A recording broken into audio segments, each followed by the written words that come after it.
All right, get ready, because today we're going deep into Nintendo Switch emulation. Oh, yeah? We're looking at this YouTube video Yeah. all about a new emulator Okay. called Citron. And let me tell you, this thing is making waves. It is. It is. What's interesting is that Citron's focus is on homebrew, Okay. but what's got people talking is its potential for commercial games. Interesting. Yeah, I've messed around with Switch emulators before. Right. And it's not always easy. Yeah. So what makes Citron different? Well, this video really gets into the performance, Okay. showing how Citron stacks up against Yuzu, which is another popular emulator. Right? And get this, Citron is actually winning in some areas. Really? Yeah, especially with those games that are notoriously hard to emulate. Now that's what I want to hear about. Yeah. Tell me more. So, take Hyrule Warriors, Age of Calamity. Okay. It's known for those crazy long shader compilation times. Oh, yeah. Yeah, You're just sitting there waiting. exactly. Forever. Citron has drastically cut those times down. So no more snack breaks while the game loads. Right, you can just jump right in. That's impressive. Yeah, and it's not even just about speed. Oh. Remember that vertex explosion issue in Mario Party Superstar? Oh, yeah, where the graphics go crazy. Yeah, completely gone in Citron. No way. It's a smooth, flawless experience. So it sounds like they're really focused on those, little compatibility issues that others might miss. Absolutely, yeah. They're paying attention to the specific challenges of Switch emulation. Okay. It's not just raw performance, it's about a polished and stable experience, Gotcha. especially for games that have been a pain on other emulators. And how does it do on Windows compared to Yuzu? Well, Yuzu still might be a bit faster in some games, Okay. but Citron is catching up fast, and it's more stable. Oh, so fewer crashes. Yeah, and a smoother experience overall. So if stability is your thing, and you want to play those, more obscure games that might not work well on other emulators, then Citron seems like the way to go. But what about us mobile gamers? How's it on Android? Well, that's where things get a little tricky. Oh, no. The video does show it running on Android, Okay. but even with a good setup, there are some differences. Is it just not as optimized yet? It's probably a mix of things. Okay. The Android version is still being worked on, Right. and the drivers for Switch emulation on mobile are pretty new, Makes sense. not as refined. So like a powerful engine on a bumpy road. Exactly, yeah. So some games are just broken on Android. Oh, really? Like which ones? Dragon Ball FighterZ crashes right away. Oh, no. Pokemon Scarlet freezes up early on too. Ugh, it's a bummer. It is. And some games have performance problems. Okay. Like Mario Kart 8 Deluxe has these pauses. During the race. Yeah, even though it's using the JIT recompiler. Hold on, GIT recompiler. Break that down for us non-emulator experts. Sure. It basically translates the game's code on the fly, Okay. so it can run better on different hardware. Oh, like a translator? Yeah, exactly. Okay, got it. But even with that, some games still struggle. Mario Party Superstars has hiccups and those vertex explosions are back. Oh, come on. Yeah, it's a mixed bag. Super Mario Wonder runs great though. Really? 60 FPS, 1080p, no problem. Okay, so there's hope? There is, but some big titles are still rough. Shadow Generations has graphical glitches and frame rate drops, No. and Odyssey can't hold a steady 60. What about Zelda? Breath of the Wild and Tears of the Kingdom. Breath of the Wild actually runs worse on Citron than on other emulators. What? Serious? Yeah, and Tears of the Kingdom, huge memory issues on Android, it just crashes. Oof. Not good news for Zelda fans. No, not yet. So what's the deal? Are these just too demanding for mobile? Emulating those huge open world games on mobile, it's a massive task. Yeah. So much data, memory management, it's like fitting a library into a backpack. Right. But with more development and better drivers, things are looking up. Fingers crossed for some smooth Zelda on the go. Okay, so we've talked about performance a lot, but what makes Citron unique? You mentioned homebrew. Right. What's that all about? It's a big part of what sets Citron apart. Basically, homebrew is custom stuff. Custom. Like what? Applications, games, things like that. Made by, fans. Exactly. Not Nintendo. Right. So it's like the Wild West of Switch development. Yeah, kind of. It opens up a ton of possibilities beyond just playing commercial games. Okay, I'm listening. Think custom themes, game mods. Oh, cool. Even running emulators within the emulator. Wait, what? Emulators inside an emulator? Yeah, like playing NES or Game Boy Advance games on your Switch. Oh, that's kind of cool. Yeah, it's like having a retro console inside your Switch. So it's not just about playing the games you already have. It's about, expanding what the Switch can do. Exactly. Okay, I'm starting to see why people are excited about this. And that's just the beginning. We'll get deeper into the homebrew scene after the break. Sounds good. Yeah. All right, everyone, we'll be right back after this. See you soon. Welcome back. Now, before we get back to homebrew, Yeah. we got to talk about the elephant in the room. Okay. The legal side of all this. Right. Emulators themselves, those are fine. Yeah. But those game files, the ROMs, Uh-huh. that's where it gets a bit tricky. It does. It's a complicated issue. What's the deal with downloading ROMs?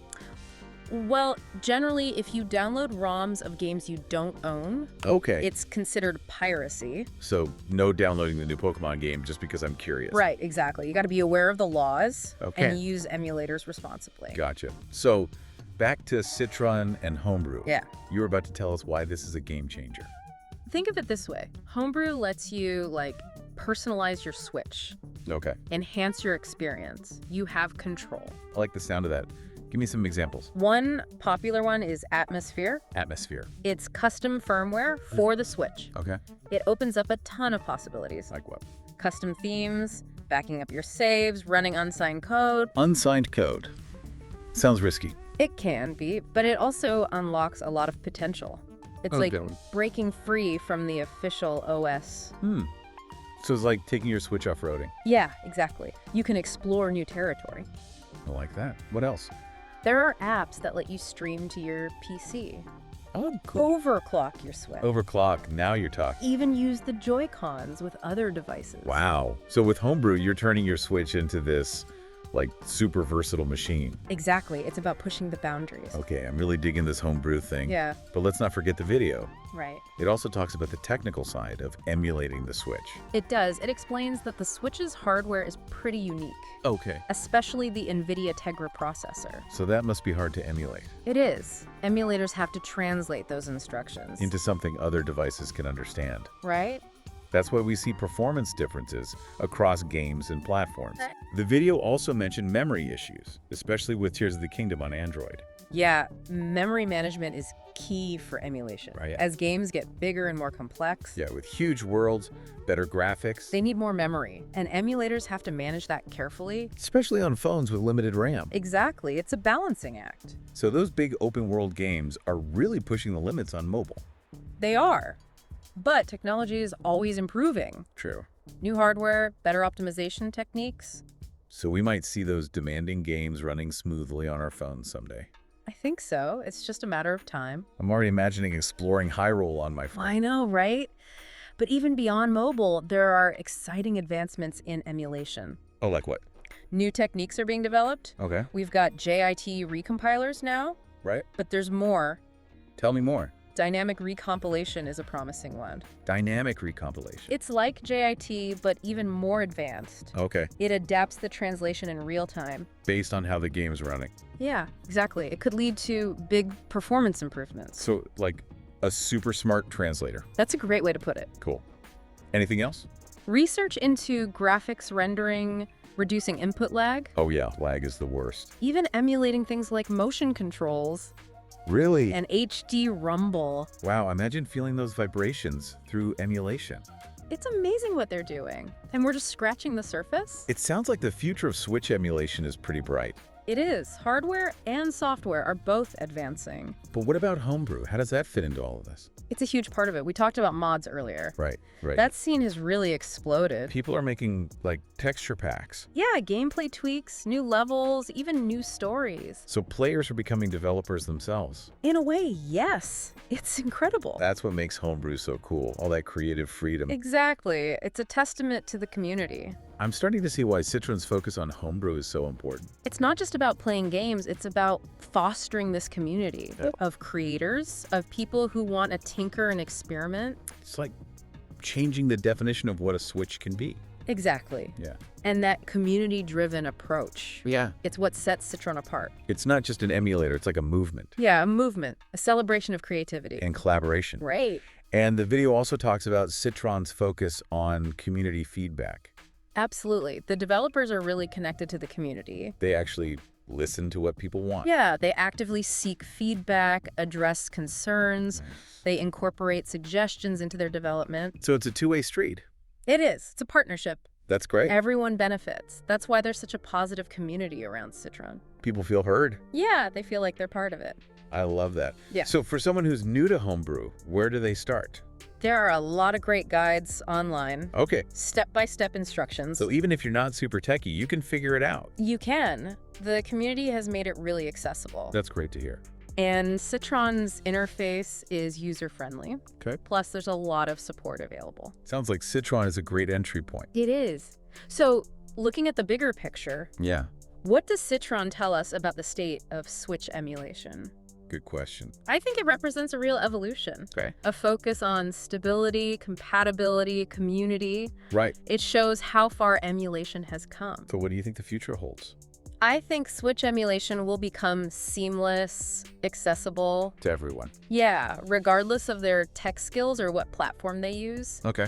I see homebrew becoming even bigger, Yeah. unlocking even more possibilities. And the community will keep pushing the boundaries. Absolutely. They're the driving force. It's an exciting time for Switch emulation. It is, thanks to developers like the Citron team. They're paving the way. They are. And to everyone listening, I encourage you to explore Switch emulation. Yeah, whether you want to play those rare games, Get into homebrew, push the limits of gaming. there's something for everyone. Exactly. And remember, the community is welcoming. Don't be afraid to ask questions. Share your experiences. We're all in this together. Absolutely. We've talked about a lot with Citron and Switch emulation. I'm really seeing it in a new light now. Yeah, it really makes you think, doesn't it? It does. But before we go, I want to leave our listeners with something to think about. Okay. What do you think the future holds for Nintendo Switch emulation? That's a tough one. I mean, the possibilities are huge. Right. Like we've been saying, mobile hardware is getting better all the time. Yeah. And those emulation techniques are evolving so fast. In a few years, we might look back at what we can do now and just laugh. I can already picture it, playing Breath of the Wild on my phone with no lag at a cafe. Wouldn't that be nice? And think about homebrew, too. Oh yeah, all that custom stuff. Who knows what amazing things people will create as the tools get better? It's kind of mind-blowing. It is. But here's a thought. Do you think Nintendo will ever, embrace emulation? Oh, interesting. Release their own official emulator, maybe. It's a long shot, I know. Right. They haven't been big fans of emulation in the past. True. But they did launch that online service with classic games. Yeah.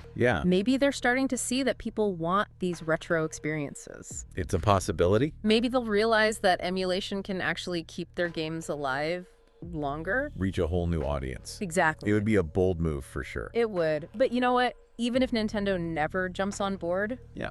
I think the emulation community will keep doing its thing. They're not going anywhere. Nope.